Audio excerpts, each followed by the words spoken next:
Alléluia.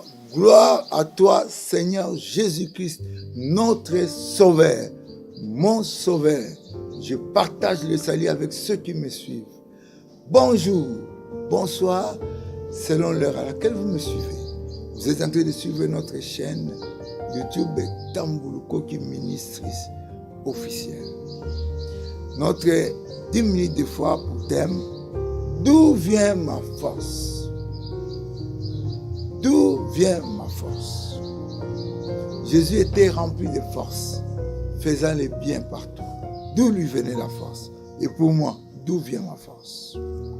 Nous allons lire dans Jean chapitre 15. Nous lisons du verset 1er à 8. Je suis le vrai cep et mon père est le vigneron. Tout sarment qui est en moi et qui ne porte pas de fruits, il le retranche. Et tout sarment qui porte des fruits, il les monte, et afin qu'il porte encore plus de fruits. Déjà, vous êtes purs à cause de la parole que je vous ai annoncée. Demeurez en moi et je demeurerai en vous. Comme le sarment ne peut de lui-même porter de fruits, s'il ne demeure attaché au cep, ainsi vous ne le pouvez pas non plus si vous ne demeurez en moi. Je suis le cep, vous êtes les sarments. Celui qui demeure en moi et en qui je demeure porte beaucoup de fruits. Car sans moi, vous ne pouvez rien faire. Vous ne pouvez rien faire. Si quelqu'un ne demeure pas en moi, il est jeté dehors, comme les sarments, et il sèche. Puis on ramasse les sarments, on les jette au feu, et ils brûlent. Si vous demeurez en moi, et que mes paroles demeurent en vous, demandez ce que vous voudrez, et cela vous sera donné. Vous sera accordé. Si vous portez beaucoup de fruits, c'est ainsi que mon Père sera glorifié et que vous serez mes disciples. Le Père m'a aimé et je vous ai aimé aussi. Demeurez dans mon amour. Écoutez frère, ça c'est la clé. La force doit venir de quelque part. Aujourd'hui, moi en Afrique, j'ai déjà vu des gens qui ont la force financière qui vient des serpents. Il a beaucoup d'argent, on trouve les serpents dans sa maison. Et dans la voiture, on a trouvé des serpents dans des voitures. Parce que l'homme a besoin d'avoir beaucoup d'argent.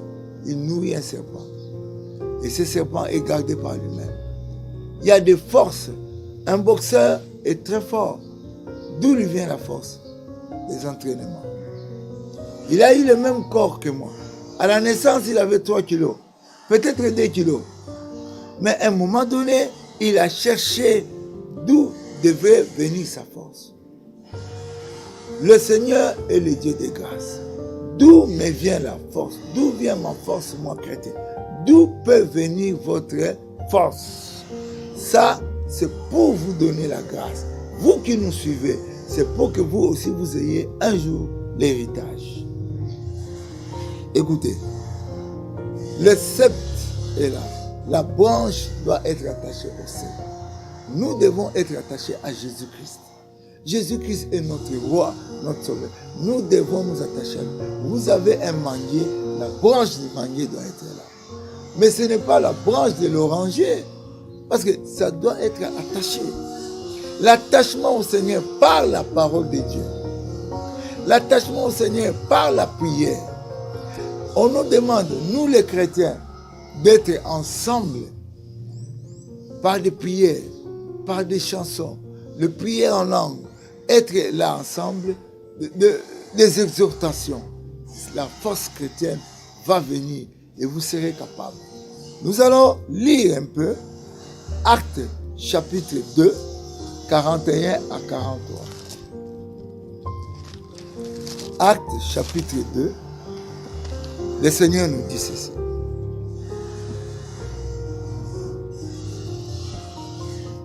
« 41. Ceux qui acceptèrent sa parole furent baptisés. Et en ce jour-là, le nombre des disciples augmenta d'environ 3000 âmes. Ils persévéraient dans l'enseignement des apôtres. Ça maintenant, c'est la pratique de ce que je viens de vous dire. Dans la communion fraternelle, dans la fraction de pain et dans les prières.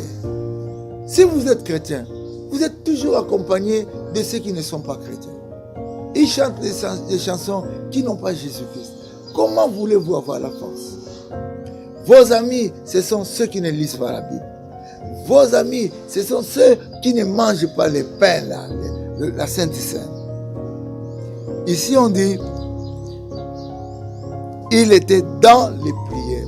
Prier ensemble. La prière, ce n'est pas de la magie. La prière, c'est pas on prie, on voit des choses étranges. Non, la prière, c'est ce qui nous relie à notre Dieu. Le verset 43 dit ceci. La crainte s'emparait de chacun. Parce qu'ils étaient ensemble avec Jésus. Et il se faisait beaucoup de prodiges et des miracles par des apôtres. Tous ceux qui croyaient étaient dans le même lieu et ils avaient tout en commun. La force chrétienne vient du groupe. Et vous savez, quand il y a du feu, vous devez avoir beaucoup de bois là-bas. Et quand les bois entassés sont là, le feu, tous les bois sont attrapés par le feu. Le feu les embrase. Il y a des chrétiens qui ne peuvent pas avoir la force de Jésus parce qu'ils ne vivent pas ensemble. Il est souvent seul. Il est avec ceux qui ne conjuguent pas ces verbes ici. Persévérer dans les enseignements. Il n'y a pas de communion fraternelle, de fractions de pain, de prières d'ensemble. Il vit lui-même, comme on dit en portugais, sozinho. Il est seul. Non, les chrétiens, vous devez avoir des amis chrétiens, vous devez passer les moments ensemble. Et cela va vous donner la force. Et c'est par cette force, lire les livres de Jésus-Christ. Moi, j'ai eu la force en lisant les expériences des autres. Et Jésus allait faire comme cela. Quand j'ai vu un pasteur faire des paroles de connaissance, j'ai dit, Seigneur, moi aussi, je dois en avoir. J'ai commencé à veiller, à prier. Un jour, Dieu m'a dit, je t'ai donné ça. Je peux être en train de prier. Là, il y a un aveugle qui voit. L'aveugle voit. Et les gens me disent, je dois avoir quelque chose. Non, j'ai acquis cela par la force de Dieu. La prière, être avec Dieu, lire la Bible. Les hommes de Dieu ont passé le temps avec le Seigneur. Ils ont écrit un livre. Avec ce livre-là, lisez-le et vous ferez les mêmes choses. C'est comme la maladie contagieuse. Quand vous vivez avec un tuberculeux, vous serez tuberculeux. Quand vous vivez avec un homme de foi, la foi viendra, ça se transfère, ça se transmet. Les grâces de Dieu. Aujourd'hui, quand je prêche, les paralytiques marchent, les aveugles voient. J'ai vu ça dans les livres de ce monde, j'ai lu ça, et cela s'est fait. Vous êtes enfant de Dieu, la force vient de Dieu. Ma force est venue de l'attachement à l'église, être avec d'autres personnes qui croient en Jésus, prier avec eux, chanter avec eux. Et cela m'a fait aussi que les enfants de Dieu naissent de moi, qu'eux aussi partagent. Combien d'enfants de Dieu prêchent à cause de ce que j'ai prêché?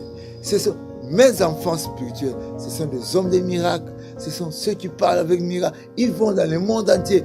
Plusieurs de mes enfants ont fait le tour du monde. Ils sont allés prêcher. Pour moi, ils disaient, ah, ce vieux-là doit avoir quelque chose. Et pour eux, qu'est-ce qu'ils disent? Donc, la force vient de quelque part. La communion avec Dieu. Attachez-vous à la lecture de la Bible. Attachez-vous à la prière. Soyez audacieux. Vivez ensemble avec des frères qui craignent Dieu. Et la force viendra. Vous allez faire ce que Jésus faisait. Au nom de Jésus, prions. Gloire à ton nom, Jésus. Gloire à ton nom, Jésus. Mon rocher, Mon libérateur, je me confie en toi. Gloire à ton nom, Seigneur. Seigneur, nous sommes venus à toi avec mon frère, ma soeur. Nous venons pour demander ta grâce, ta puissance, ton miracle. Seigneur, ta force, que cette force-là vienne en nous par la prière. Bénis mon frère, donne-lui la force de lire la Bible, de marcher comme toi, de vivre comme toi, Seigneur, d'être seul devant ta face, de prier de longues heures, de nuit entière, de marcher avec toi. Merci pour la force. Au nom de Jésus. Amen.